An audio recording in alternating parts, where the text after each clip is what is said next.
All right, Shane, last team here. Got to hit on the spring game, the Auburn Tigers. And again, it's always funky how these teams, they switch it up the format and you never know what you're going to get. For the Tigers, Shane, it was first team offense versus second team defense, second team offense versus first team defense, and they only did 8-minute quarters and a running clock. And by the time the first drive was over, it was second quarter. it was like they were trying to get out of there in a hurry, but they basically went hurry up the entire time on the offense. And, Zach Calzada did not play. He's been very limited this spring. Right. I believe it was a non-throwing shoulder injury or not injury, but just a cleanup surgery. So he's expected to be full go by the fall. And he may be our leader in the clubhouse, Shane, based on what I saw. But, man, I hate to say this, but I think TJ Finley just kind of is who he is at this point. He'll come out here with just a terrible overthrow, and then he'll come out here and drop an incredible dime. But we've seen it for 2 years now, Shane, and we're going into year 3, and it looks the same as it's always looked. So, he won him the Georgia State game. Let's give him credit. Yeah. He played well at times, damn near beat Alabama. I'm not saying TJ Finley can't play quarterback, but he may be the best backup in the SEC because I came away, Shane, loving this Robbie Ashford kid. Transfer from Oregon, much smaller than TJ Finley, but a much faster athlete. He seemed accurate. And again, he was leading the second team Auburn offense against the first team defense. And I thought he was a better player there than TJ Finley in this spring game. So, they have got some major, major questions to answer in training camp when the season's coming around, because then we're going to throw Calzada into this mix. And again, I'm further from knowing who the quarterback's going to be at Auburn, but I just based on what I've seen and based on what I've heard this spring, I don't think it's going to be TJ Finley. No, I mean, Mike, if it walks like a duck and talks like a duck, it's a damn duck. You know what I'm saying? It's like we know what TJ is, and we keep highlighting his highlights and sometimes ignoring the downs. That, like you said, just the overthrows and the just boneheaded mistakes out there, and it just, I don't know, man. I just don't think he's the guy. And I hate to say it because, I always root for these kids, man. I'm always looking for one just to pop and maybe just finally understand the game and can, do his progressions better, but it's just, some folks just can't, man. They may have, a freaking cannon, which he does, but, an arm can only get you so far. It's a complete total package. And Auburn is going to need a quarterback that's more consistent. They're going to need a quarterback to win damn games, not just Georgia State games. I'm saying to keep Brian's job, we're going to have to get the most out of this quarterback. And I think we've seen what an ideal situation looks like with TJ. So I think it's time to close that. But again, it's spring. Here I am overreacting. I tried not to overreact in the spring. Maybe it was just, new coordinator. Just you got to remember, this is a new offense, new faces. There's new weapons out there. So maybe this thing gets a little more fine tuned in the fall. But right now, it's hard for me to come away from this game thinking, TJ's got a shot at this thing. Yeah, and the Auburn was down on several starting offensive linemen, so maybe that played a factor. Like you said, we don't want to completely overreact. But I will say, Shane, the tight end Shanker, I mean, he looked solid as ever. He had a fantastic season last year. But aside from him, Tank Bigsby did catch a lot of passes out of the backfield. I guess we got to include him as well. But beyond that, man, the receivers we're looking kind of rough here at Auburn. Lots of drops. Now, I mean, there was a player or two made, no doubt. But, man, when we have quarterback questions, offensive line questions, receiver questions, they better have one hell of a defense down there at Auburn is all I'm saying, because I don't know. It may take a little while to get this offense up and off the ground. And I don't know, again, outside of their outstanding running back, their great tight end, I don't know how many other weapons they're going to have in this offense, and they're ones I think are definitely going to have to utilize the transfer portal to get a game breaker or two in the portal if they can. Yeah, they may lead the nation in trick plays next year, Mike. Halfback passes. It's going to be Tank to the left, Tank to the right. And let's see if Tank can throw down the field. See it on the field. Coach, the quarterback, it's a big conversation. Is it? What you did last year. You want to talk about the QBs? Yeah, so what you did last year with Bo and TJ, are you kind of doing that again? And is it wide open? Are you going to wait until Zach gets a little better? Is there a chance that Robbie could potentially start on this team? Yeah, well, we haven't named a starter, all right? So I would say every guy at that position has a chance to be the guy.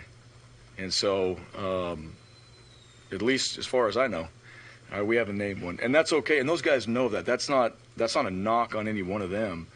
It's just this competition continues, and what I've told our players, I mean, they're going to get their opportunities, and the best players will play.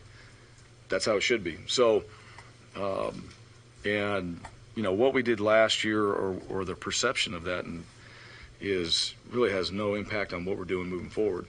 All right, we're going to decide who a quarterback is. That will happen before we go out there and play. And those guys, if it's one guy, if it's other guys that deserve to play, we'll find a role for them on the field. And that's no different for me. We play a lot of guys on offense and defense, and sometimes as a quarterback, there's one guy out there. But if you deserve to play, we can find a role somehow, some way. So all those guys, and including Zach didn't get many reps. We didn't get to see Zach today. We can't put him out there. He's got a shoulder injury. But every single rep Zach has had an opportunity to take, I think he's done a pretty good job. So he's going to be in the mix. He's going to be cleared and able to go out there and participate, all right, like everybody else. And so come fall, he'll have the opportunities just like these guys. We're going to have to, at some point after that first scrimmage in fall, we got to hone it down to, right, here's our top guys. Get them more reps, and then make a decision.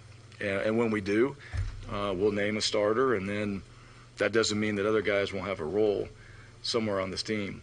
But I like what TJ has done this spring. And TJ has played. TJ's got a good command of the offense. TJ has really stepped up as a leader.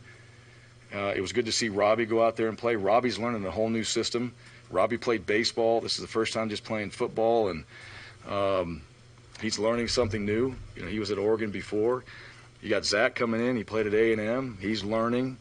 And those guys are up there all the time trying to get as much information as they can before they go on the field and practice. Holden is a freshman, and I know this, like after practice 6 and 7, there's a lot.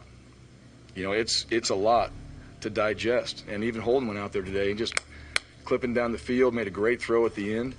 It was good to see him just cut it loose and play. So all those guys, they're all competing for that spot, and they're all doing everything they can to put themselves in the best position to succeed, so our team can go out there and win, so our offense can be productive. And so, yeah, I mean, but they're, they all get along. You got Sawyer Payton there, Trey Lindsey. Those guys are part of that as well. So that entire group of quarterbacks, yeah, they're competing, but they're also trying to make sure that whoever does play is going to be a guy that makes a difference for this football team, and we go out there and actually play against another opponent and trying to win games. Brian, sorry, I'm going back to quarterbacks. I'm sure there was going to be another one on that, yes. As far as Robbie, you say he's learning a new system and he hasn't played for 2 years. How important for him was it to come in today and kind of get that rust off of playing in a live game? Yeah, well, I think one of Robbie's strengths is going to be live, and it's not his fault that he doesn't get the chance to do that. All right, we control that, and that's what I'm saying. Guy swings his arm out there. Is that really going to be a sack with Robbie? Probably not. I mean, he's very, very athletic, and you guys could see that today. As far as like the rust, I mean, he was working hard up to the first practice. The first practice you're getting out there, and I really believe this too, for a quarterback, it's not just when you get into a competitive or a game situation. Like every rep you take, routes on air, 7-on-7s, like all that, you got to be thinking about the game because there's just so many factors that are happening around you at all times. And so I would say Coach Keesaw, Coach Hartline in that quarterback room, they've done a good job of making sure those guys just mentally when they go in, they're ready.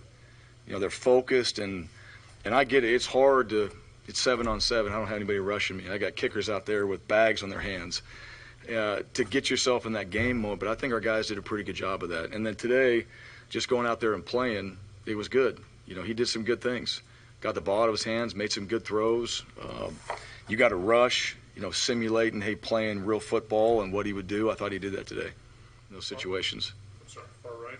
Hey, Brian, we were talking to Tank Bigsby earlier, and he obviously did just tell him in the transfer portal for a little bit this year, really quickly in the offseason. He said you sat down with him, Cadillac sat down with him, and he talked about how his role could grow just maybe more outside of between the tackles, more of a dynamic back in the pass game. We saw some flashes of that today. Is that something when you were pitching for him to stay that you were going to utilize him more as an all-around playmaker? Yeah. Well, I'm not going to get into all that. I mean, that's really kind of family business right there. So we'll just leave it at that, I guess. Yeah. All right, brother. Hey, well, I think that's all I got on this episode. Yeah. You got anything before we jump off the line? No, like I said, it was just good to see a little college football. We're getting there, gang. We're getting there. This is April. We got May. Then June, things start really firing up. July, I mean, then we're starting to see some of these kids show up, and it's ready, man. So it was nice. There was a couple injuries, that we didn't want to see, but for the most part, it seemed like so far, knock on wood, a pretty clean offseason. So I'm just looking forward to the next chapter. Who we got scrimmaging this week again? So we got the Florida Gators on Thursday night. Okay. That's going to be a fun one. And then on Saturday is going to be all out, Shane. Alabama, Georgia, I believe Arkansas, Mississippi State, Ole Miss, South Carolina. It's basically the entire rest of the SEC. So, there's going to be quite a bit of action to break down this time next week. Nice. And, man, I'll be soaking it all up because after that, then there's a big old and then drought. rewatch it. Yeah, then rewatching it for 4 months. Yeah. Exactly. So, hey, brother, it's getting kind of late, so let's cut this one. But I do appreciate you, as always. I appreciate each and every one of you for hanging out, as always. We'll catch you on the next one. See you guys. Go Vols.